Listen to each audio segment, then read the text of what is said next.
Hey guys, welcome back to the Six Side Calcio podcast for our 2020 awards special. I'm joined here by Danny. What's up, bro? Not much, you. And Merry Christmas to you guys. Past Christmas to you guys. Happy New Year's to you guys as well. It's been a good couple of weeks. Stress free, I feel like, without watching Napoli play. I miss them, but I don't miss the stress. I go through watching them. And I don't know if you could say the same with Roma. I don't know how you are when you watch games, but for me, I stress a lot during these games. It was a good couple weeks off just to get our minds cleared, get the players to recover, let them spend time with their family before they come back into action this up and coming weekend. I'm excited to see what 2021 holds for us. Yeah, definitely. I'm excited for the new year upcoming. Obviously, 2020 for the world as a whole wasn't the best of years. We can all agree on that one. We'll also have Franchet in this podcast, but he is unable to record with us right now. Our schedules are kind of conflicting, but he'll be on after me and Daniel done with our awards and handing them out. Then Franchet's going to come on his own and talk to you guys. So, yeah. Right now, we're going to get into it quickly with the awards. This weekend, obviously, I have Serie A back. It's been a nice week off. Spent time with our families. We hope you guys did too. And Dan, ready to go? Yep, I'm ready for this. I'm actually kind of excited to see who you have for your awards and also to give my awards as well. Yeah, likewise. I'm excited to hear what you got. I guess we'll start off here. Best striker. I'll go and then you go and we'll keep going like that. So for best striker, I have Cristiano Ronaldo. So I was going back and forth with this one for maybe 10 minutes. I was thinking about it.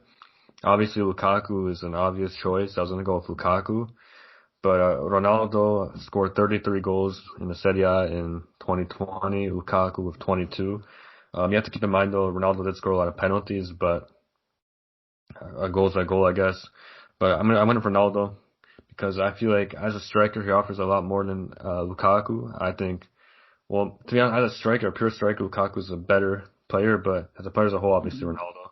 But I feel like Ronaldo, even though he doesn't get the assist, he does a lot before the goal happens for other people. Let's say if Dybala were to score or anyone else on the team.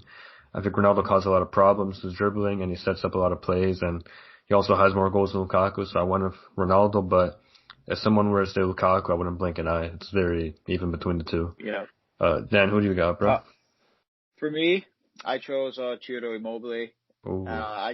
He had a record-breaking season, the most goals since Gonzalo Higuain did it in the 2015-16 season with 36. You can argue he scored a lot of penalties, but there's been times that he stepped up big for Lazio when they needed him the most. I think he had the most goals throughout Europe, I want to say. I think him or second most goals behind Lewandowski, which is incredible to hear that a player from the Serie A is top three, you can even say, in goals scored. As we all know, Serie A is known for the more defensive league. To score 36 goals in the league, it's incredible. Even though you can say a lot penalty he scored, you still have to score your penalties. For me, I have Immobile as my best striker. Yeah, that's a fair choice. Obviously, I'm a Roma fan, so Immobile was never going to get any award from me or any other Lazio players. Sorry for the bias, but that's how it is. But best midfielder. Now, we talked a little bit about it before we got on here. I have two people, in my opinion, who could have won it. I know, Danny, you're two who you were talking about, so They are different. I'm going here. I chose Henrik Mkhitaryan for best midfielder. Right now, this year, he is second in Europe with goals and assists combined for a midfielder behind Bruno Fernandes from Manchester United. So for me, but forget the stats, I think Mkhitaryan, when you take him out of Roma's midfield, it's a joke. Some people call him a winger. He's not a winger. He plays center attacking mid. We play with two of them. And Dzeko at the top. But yeah, you can consider him an attacker, but for me, as a midfielder, he comes back a lot as well, wins the ball back.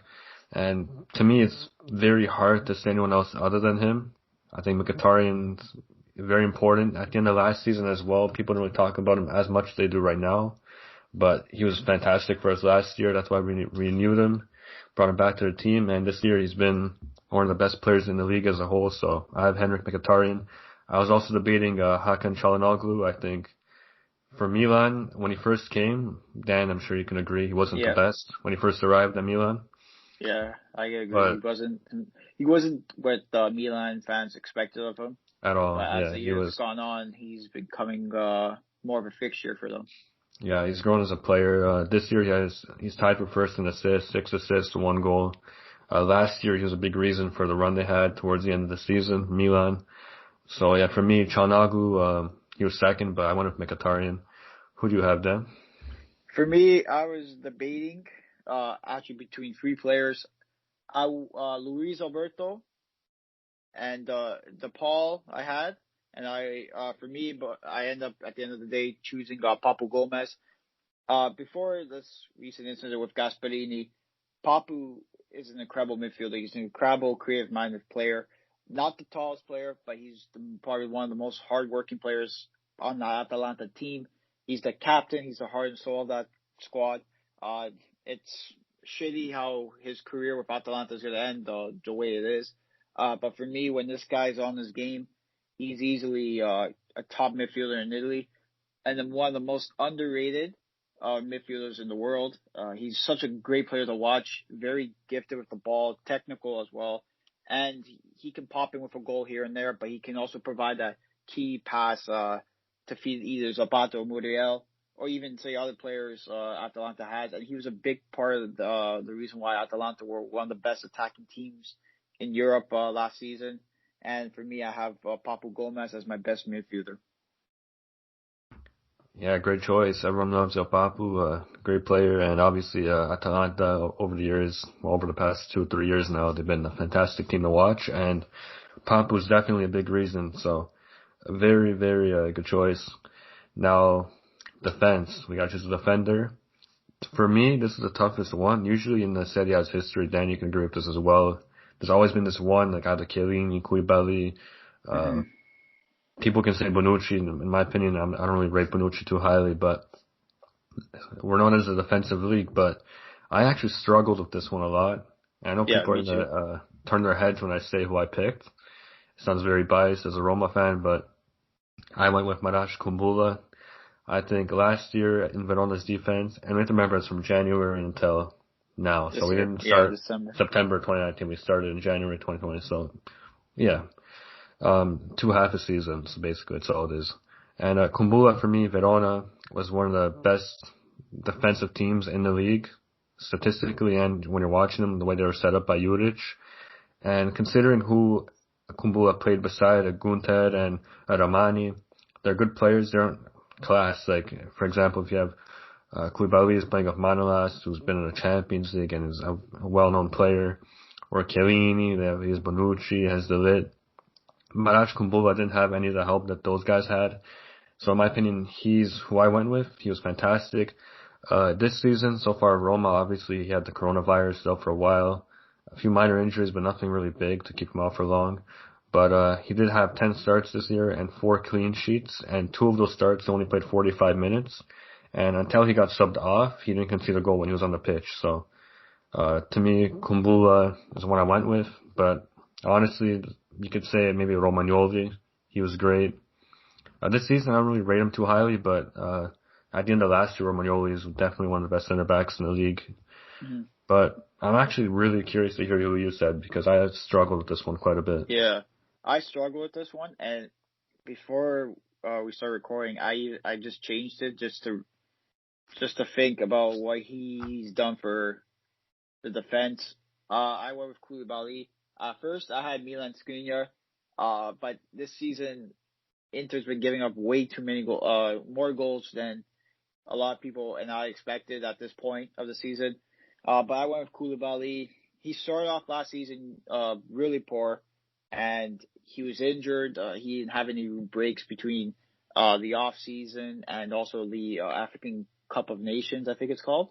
And when he came back, he didn't look himself. He got hurt. Wasn't himself last season. But towards the end of the last season, even after when Italy had that break due to the coronavirus, Koulibaly came back and he looked his old self. And even this season, he carried over that form. He's probably been our best defender this season. Some can argue even Milas has been solid this season. But for me, Koulibaly's been a rock back there. There's been a few times, throughout the last season or so, he looked a little shaky, but the next game he would bounce back and become the Koulibaly of old. So for me, I have the best defender, Koulibaly. Yep, agreed. Obviously, as a defender, Kumbula is nowhere near Koulibaly, but from January to this year, I feel like I can make an argument, but Koulibaly, obviously, he's Kumbula can become Koulibaly, I'd be so happy. What a defender he is. Even if he becomes like 3/4 of what Koulibaly is, you'll be happy. I'd be very happy. But I know my pick obviously gonna turn heads. It's not a popular pick, but I feel like considering the circumstances what Verona had, I feel like Kumbula was a fair choice to make. But great choice, Koulibaly. Moving on now to the goalkeeper of the year. I went here with Gianluigi Donnarumma. There's a lot of people you could have picked. Obviously, Juan Musso, who led the Serie A in clean sheets. He also had the most clean sheets in all of 2020, Juan Musso, which is very impressive for a team like Udinese. But for me, I had to go Donnarumma because clean sheets, they don't describe how good this guy is. Like, if you guys are watching the game, there's always 1 or 2 saves a game that are just incredible and just save Milan. Because Milan are always scraping by a goal. They're not really dominating too many teams, especially in the current moment right now, the last month, maybe month and a half. And it's always been a decisive save that's made by Donnarumma and not many other keepers can make, in my opinion, in the league. That sets him apart, and he's been fantastic and one of the biggest reasons why Milan's been as good as they are in 2020. So I had to go with Donnarumma. Yeah, I was thinking about Donnarumma, but I went with Juan Musso, just because for me, he led the league in clean sheets. He led even in Europe. I think he was top. I think he was first in clean sheets. And if you look at the team Udinese has, defensively they're not good at all. And there's been a lot of times last season, even this season, where Juan Musso came in clutch, made some big saves. He was outstanding for Udinese. Him and De Paul are probably the 2 reasons why Udinese are still in the Serie A this season. For me, I went with Juan Musso. For me, I think he's also one of the most underrated goalies, probably in all Europe. He's such a good goalie. Just because he's on a small team, no one realizes it. And my case, you can also too. I was thinking about Gorlini, but this season he's been injured, so right there that threw me off. That put me off a little bit. But when he's healthy, Atalanta's a different team. He saves them a lot, makes some big saves. And you can also argue Donnarumma too. Donnarumma is easily a top 15 goalie, but there was times last season where he looked a little shaky. He didn't look himself. But I went with Juan Musso just because of the impact he's had for a team like Udinese. Yep, well said. Great keeper Juan Musso, and definitely saving Udinese, who hasn't looked the best over the past year. So great pick. Now, most valuable player, MVP of the Serie A. I found this really difficult, to be honest. Yep. Me too. Some people I considered, but surprisingly, I guess, if you guys find it a surprise, I went with Lukaku. I feel like Inter hasn't been the team that everyone expected them to be. Dan, I'm sure you can agree with that, with the signings they had, and everyone thought to be better than they are. And most valuable to me doesn't mean best player. It means if you take this player out of the team, how do they perform? And Lukaku scored 38% of Inter's goals this season. I didn't do the math for last year. I couldn't find all the stats, but for this season he scored 38%, not just goals, but assists as well. Let me leave that in. Goal contributions, yeah. Yeah, goal contributions, 38% of their goals, which is incredible. And I feel like out of all the teams I was thinking of, if you take Lukaku out of Inter, I just think they're the worst. I think if you take Ronaldo and Juventus, obviously they're going to look worse, but I feel like you could substitute Ronaldo and get some wins over some teams, but I feel like Lukaku, if you take him out of Inter, like for example, Lautaro on his own, to me is terrible. Without Lukaku, Lautaro just not the same. He needs to be playing with another striker, and I feel like that's a big difference. So I had to go with Lukaku. I think his value to Inter is bigger than any other players. It's a value to any other team. Who do you have there? I also have Lukaku as well. Okay. At first, I was thinking about Ilicic, And for me, I could put Papu Gomez this year, but I don't think it would have been fair if I had Papu twice on my list. But there's also been times this season where Papu wasn't there and Atalanta still played. Even last year too, Ilicic didn't play a few games due to his personal life issues, and Atalanta still played up to their par. For me, with Lukaku, Inter's attack looked completely different when Lukaku's not in the lineup and when Lukaku plays.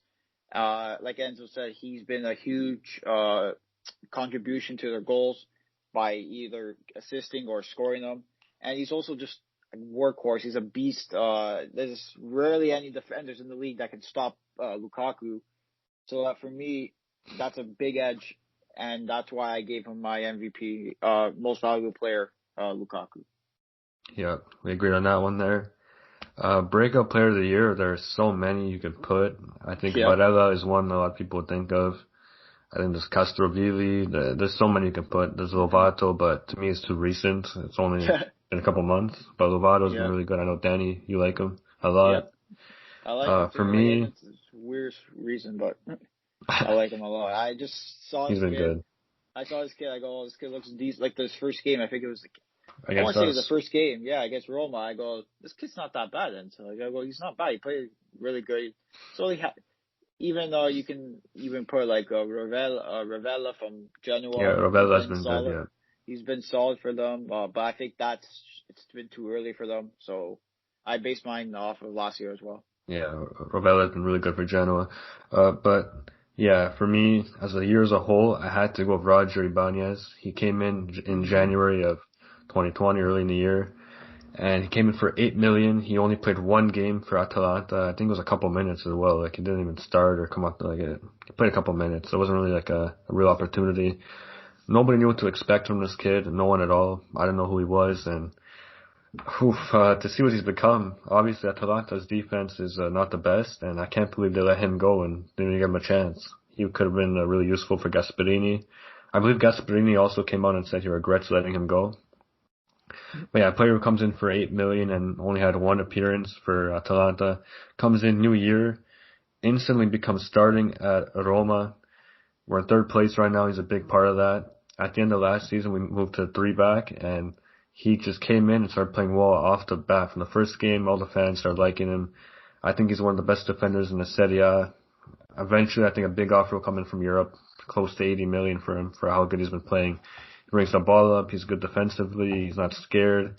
He's never really injured at all. Like, he'll get injured in the games, kind of like Manolas, where he just jumps on the ground and then gets back up like a minute later. That's what Manolas would do. I'm not sure if he still does that now, but it's been a few times this year.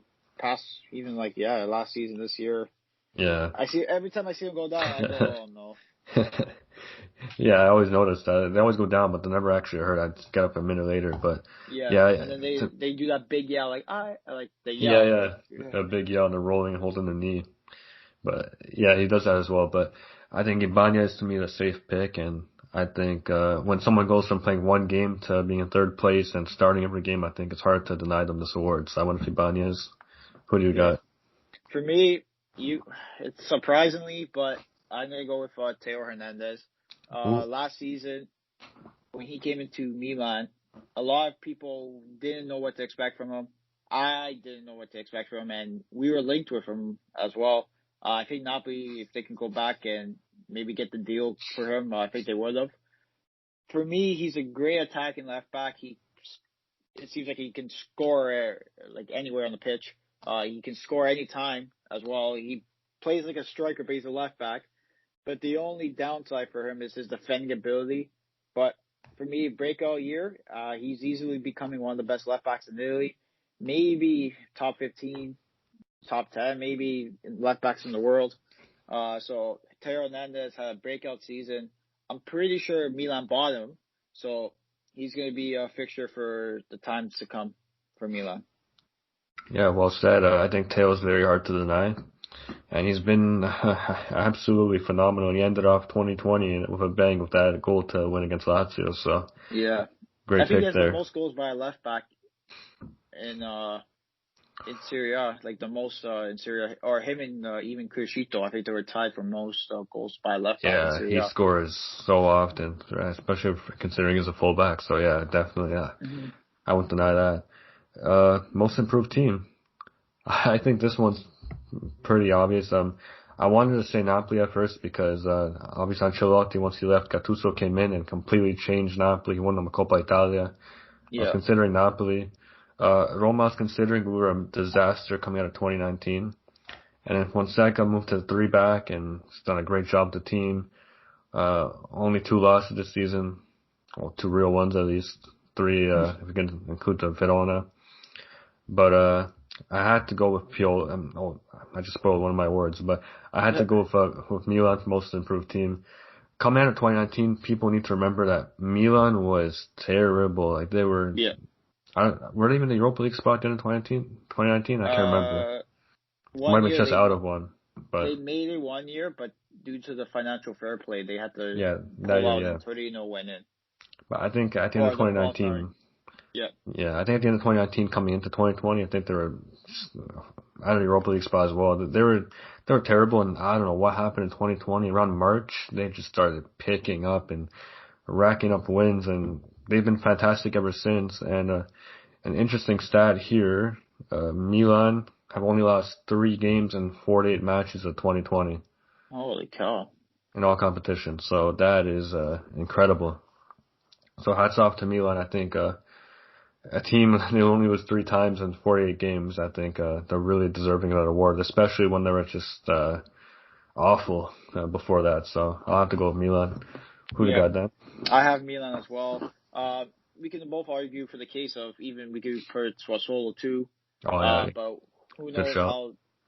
how they're gonna finish like this season. But we could put Sassuolo. For me, I have Milan going from a team that was a disaster. You can say up to a couple of years ago, bringing in Ibrahimovic helped, and once he came in, you can see Milan started to form their old selves to where they not where they once were. Pardon me, back then, but they show glimpses of brilliance a lot of times, and to be in first place this season with a coach that we had no idea if he was going to even make it to November, and to be in first place, to be in top of the league, to be continuing to perform week in and week out, it's incredible to see. You can argue Napoli too. They had a good end of the last season, having a decent season so far. They need to be a little bit better into 2021, but Milan for me was my most improved team, and let's see if they can continue the success in 2021. Yep. Well said, Dan. Well said. Now, most disappointing team. To me, there's two teams I was debating. I'm gonna go with Torino. I think Torino. They obviously don't have the strongest of teams. I was gonna say Inter because they brought so many players that were expensive and really expected them to win the league, but they only lost the league by 1 point, so it's not Yeah, even that bad. But I had to go with Torino. They're currently sitting bottom of the table, and with the team they have, they should not be near the bottom of the table. They should be at least top 15 and under, the 15 to first, around in that range. Obviously not first, but you know what I mean. 15 and above. I don't know how they're bottom of the table with the players they have. Belotti, this guy is, he has a lot of patience. I don't know how a player of this caliber is still in Torino. I think I'll lose my mind playing with them. Belotti has 9 goals and 2 assists in 13 games. So if your striker has 9 goals and 2 assists in 13 games and you're bottom of the table, you you need a need some little. work. So yeah, you gotta go. So yeah, I got Torino. Yep. This is unacceptable. So yeah, I had to go with them. Who do you Yeah, got there? I actually have Fiorentina. For me, I expected a better season this season than they had last season. Last season was a complete disaster, and yeah, I'm still disappointed in them. For me, I feel like they have some good quality players in their side. They have a good goalkeeper. They have a decent set back pairings. They got a good midfield, and I feel like they need a better like in the attack. For me, I have Fiorentina. They just came off a 3-0 win against Juventus this past before the break. and we'll see if this can continue. They can continue that into the new season, into the new year, I should say. But I still don't think Pardelli's the right guy for them. I can maybe Asadi could have been better for them, but who knows if the money was the issue. So for me, I have Fiorentina as my most disappointing team. Yeah, well said, Dan. I can see that, especially Fiorentina. They brought in some players that you think would make a bigger difference. The signing of Amrabat, I really liked. I think he's a great player. Yeah, he's good physical in the midfield. He's A lot of definitely one guy. stamina. Doesn't get tired. He runs up and That's down all one guy game. like you would hate to play against. Castovelli, he's a great midfielder. They have. It's just Ribery. That's a player. Just the managing's not. I feel like there. Ribery is actually playing really good for his age, his injuries. Definitely. Yeah, I think two disappointing signings that didn't pan out for them. That Fiorentina expected them to be better. Probably Calcio could be one of them, and even Bonaventura, which was a little surprised because I like Bonaventura. He had a decent year last season with Milan. So I was surprised that he couldn't find his way into this Fiorentina side. Yeah, I'm just disappointed in Fiorentina and the way that they performed because I personally had high hopes for them, like maybe a top 8, top 7 even. But now I don't even think they're gonna finish even top 10. Yeah, another one's Cotrone. He doesn't even have a goal contribution this year in 11 games. Oh, he's gone. I think he went. I think he's going back to Wolves. He's going back right now.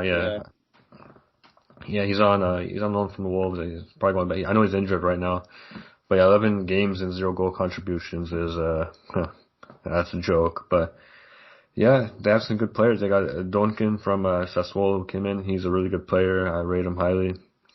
Lirola, yeah. But yeah, Caceres actually been really good for them, to be honest. So, I was surprised by that. Obviously, you know how much I like Vlahovic. Yeah, Dragowski, that guy is an animal. Guy's a Viking, man. Oh my god, he's good. You gotta love Dragowski, and I can't help but think he'll be gone soon for how good he's been playing. I'm sure top team will come in for him. I know a lot of Napoli fans are gonna probably hate me for saying this. I would love him as my goalkeeper. Yeah, I can't blame you. He's an animal, Dragowski. So. Especially against us, we won 2-0 against Fiorentina. Oh, yeah. Could have been 5. You guys can win. Like you can win the game 3-0, but Dragowski will have like 1,000 saves. He made. So true. He's incredible. But yeah, Fiorentina's a good shout there. They're definitely a disappointing team. Now, final one we have is manager of the year. Yeah. I kind of spoiled it already before. I chose Pioli. I'll say mine since like you kind of spoiled it. Yeah, I said Pioli as well.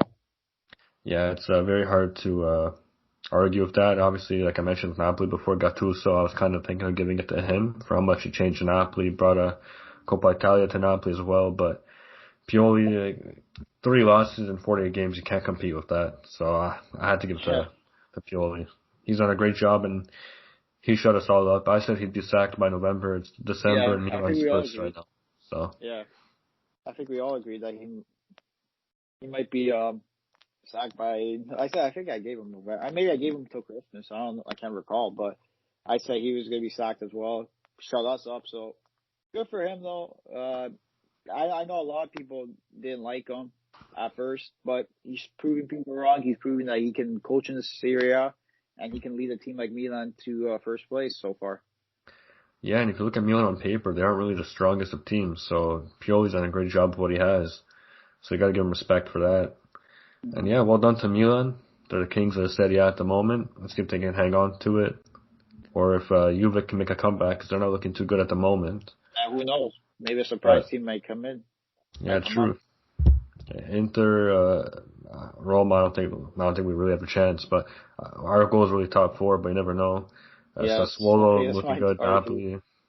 Yeah, so Serie A looking good this year. Surprise team. Yeah, they're still up there. I thought they'd be gone by now, but 4th place at the moment. So they're still up there in the table. I thought they would have dropped. So maybe they can. If Sassuolo gets the Champions League spot, I think De Zerbi might get a statue outside the Mapei Stadium. Statue. I think that whole squad will get statues around the stadium. Yeah, that would be incredible. I'd really like to see that. And Yeah, he's doing those it without are Caputo awards. and poor Boga. Like Yeah, yeah, Boga's having Boga. poor. Yeah, Yeah, he's been very unlucky this year, Boga, with injuries. injury, COVID. But yeah, Uh, so he can't really build Caputo too. consistency. I think he's injured, So but he might be back by 2021. So who knows yeah, what it's definitely Barcelona been can do tough. when those guys get totally healthy. Yeah, once they're healthy, I think their attack is going to be incredible, like it's been for a good amount of time now. So respect to Sassuolo. Those are our awards. I know you guys are going to have different awards as us, so leave it down in the comments on our Instagram or Twitter or tag us, whatever you want to do. Send us a DM. Really interested to see what you guys have. Now we're going to have Franchet here in about a minute giving his rewards. So yeah, thank you for listening. 2020, we had a great year. Over 2,000 listens on Spotify in total, so we appreciate that. And we're looking forward to a great 2021, talking to all you guys and just interacting with the culture community. So thank you all. Looking forward to 2021. And Happy New Year's, and here's Franchet. Hey guys, sorry, I couldn't be with the other guys. We just had a conflicting schedule. But nonetheless, I want to share with you guys my rewards for the best players of the year 2020. What a shit year it was overall. But you know what? 2021, hopefully it's better and we have a better year. So starting off, I want to go with the best striker award. I heard the other guys' picks and I was actually kind of surprised. I think Immobile is a good shout. He did win the European Golden Shoe, but for this season, hasn't impressed me enough to get that status. Enzo said Ronaldo. Obviously, I'm a Juve fan, but for me, Ronaldo was good. But the player I'm going to say had a very big impact, and that is Zlatan Ibrahimovic. I think what he's done for Milan has been so exceptional on and off the pitch. I think he needs to get some respect for that. He came from the MLS after everyone called him finished. He proved the MLS haters wrong who said that if he go back to Europe he wouldn't do anything. He came back to a struggling Milan team, told everyone he was going to win the Scudetto with Milan, and came in January, really made a push for that top four spot with Milan couldn't get there, and at the end of the day, now this season they're league leaders, and even though Ibra's not playing right now because of injury, he's still motivating the rest of the team to do well, and that presence of him in the locker room and on the pitch, off the pitch, it makes Milan that much stronger, and that's why I think he's the best striker. Moving on, best midfielder award. I think there's only one name that can be called here, and that's Papu Gomez. What he's done with Atalanta is just incredible. It's sad to see the troubles he's having with the club right now in terms of him and Gasperini butting heads, but you can't deny his quality on the pitch and off the pitch as a leader. What Papu brings to Atalanta is something special, and Atalanta are really going to miss that figure in the locker room and on the pitch. Well, if he leaves, hopefully he doesn't leave, but if he does, they're really going to miss that. Moving on, the best defender, and this is where I call controversy with Franchet, the segment. I remember saying Asamoah was going to win the league MVP last season, and we all know what happened there. The guys still use it as a joke to this day to me, and I think I'm going to start with another one here. I think the best defender of the year is the king, Leonardo Bonucci. You could laugh all you want right now, but he's just been consistent. Sure, he's had some up and down games, everyone makes mistakes, but at the end of the day, he's been playing game after game, minute after minute with very, very little breaks, and I can't say the same. A lot of center backs have had that. Runner up would be Chris Smalling, of course. I think what he's done last season with Roma was fantastic. He was the best defender of the season, but I think for this season he's been out, he's been injured, so I can't really say from this season onwards he has that rank. But if I want to stay consistent, I'm going to have to go with the king, the captain, Leonardo Bonucci for the best defender. Best goalkeeper, I think I have to keep it realistic with myself. It has to be none other than Donnarumma. Another leader for AC Milan, another instrumental part for Milan's success this season and last season. He's very young, and everyone forgets how young he really is. And for him to be the starting keeper for AC Milan at that young of age is already an accomplishment. And for him to be leading this team to glory and for him to be such a dynamic part of Milan's team is so important. I think there's no other goalkeeper in the Serie A that's better. In my opinion, Handanovic is overrated. Szczesny is overrated. I think Donnarumma is the best keeper in Serie A, and he's going to stay there for a while. Maybe one day he breaks Buffon's record for most Serie A appearances. Who knows? But right now, he's the best goalkeeper of the year. Most valuable player. I think this had a three-way for me. It was either between Zlatan, Lukaku, or Papu. All three of these players are incredible for their teams, and they're leaders on their respective teams. But at the end of the day, I think I would have to give it to Lukaku. What he does for Inter is just incredible. Inter on a slump right now. Like last season, they kind of went in the slump, but Lukaku's always on his game. He always motivates his team, always does well, game in and game out, and I think that's important. Without Lukaku, Inter are nothing. Lautaro is shit. So without Lukaku, Inter are absolutely nothing. So I think that has to be the most valuable player. Breakout player of the year. This was a tough one for me. I think there could have been a lot of options, but I'm gonna have to say the GOAT, the legend himself, Stefano Sturaro. No, I'm joking. I would have to say probably Kumbula. I think what he's done with Hellas Verona was incredible, and now what he's doing at Roma, he's not getting much playing time right now. The games he's playing, he's been great, but last season with Verona was a very statement win, and I think that's important. So I would have to give him the most improved, the breakout player of the year. Most improved team, I think it goes without saying, it's AC Milan. What AC Milan has done is just incredible. It's impeccable. They were shit. They were in their Banta era. Ibra came in, changed the whole philosophy of AC Milan. Stefano Pioli, everyone said that he wasn't the right man for the job. I've always backed Pioli. I've always liked Pioli. Always liked him as the manager, even when he was at Fiorentina. I don't like his play style too much. I just like his character, the way he is, the way he treats players, the way he just gets the results done. And I think Milan's the perfect club for him, and he's really showcasing his talents with the players he has, and I think that's incredible. Moving on, manager of the year, I think what I just said about Pioli just steals that award. He does deserve the manager of the year. He's by far the best manager in Serie A. What he's done, proved all the doubters wrong, proved all the haters wrong, and it's incredible to watch, incredible to see. I hope he slips up soon so Juventus could win the 10th straight Scudetto, but right now Pioli is really proving everyone wrong, and he's on track to get that Scudetto, or at least one trophy this season. I feel like Milan will get. The most disappointing team, it's hard to say, but I would have to say Fiorentina.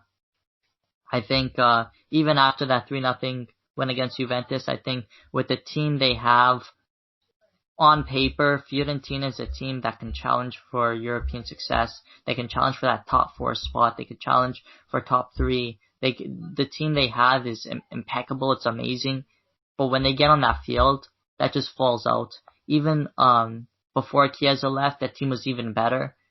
Now Chiesa's gone, obviously, but that team is still amazing on paper, but they just can't get results. Obviously, they got that 3-0 big result against Juventus, and hopefully that's a turning point for Fiorentina. I just think the manager, Prandelli, he's doing a good job now. 3-0 against Juve, always a good start. But I think they really need to dabble into a top manager like Maurizio Sarri to really push Fiorentina to European success in that top 4 spot. But we'll see what Prandelli does, and hopefully he does good. But I think that's the most disappointing team of the year. I really had high hopes for Fiorentina from last season and this season. I predicted them pretty high up in the table, so I think that's everything. But other than that, those are my awards, guys. Let me know in the comments. Let us know in the comments what you think about that. I know I'm gonna get a lot of hate from the guys, and probably a lot of hate in the comments for saying Bonucci Defender of the Year. But you gotta stick with your captain, your leader, and then the best center back in Serie A of the year, Leonardo Bonucci, the king. And just remember, guys, make sure to follow us on social media platforms, Instagram, Twitter, @6sideCalcio. We even have a Facebook account, so make sure to follow us there. I think that's everything now, guys. It's been fun talking to you. Can't wait for the Serie A to return to watch finally some good action league soccer. Great quality Serie A to see Juventus bounce back against Udinese. See former legend Roberto Pereira, one of my favorite midfielders at the time when I was watching Juventus back then. So it's going to be good to see a good weekend of Serie A action. Can't wait to see you guys on the next podcast. I'll be joined with the rest of the guys, so make sure to tune in. And also tune in to a new project I have with Calcio fan blogs and Kicking Cleats called 3 Calcio Tiers. We've been recording video podcasts, so if you want to see me say controversy instead of hear me, you could always more than welcome video format on YouTube called 3 Calcio Tiers. And it's been fun talking to you guys. Ciao ragazzi.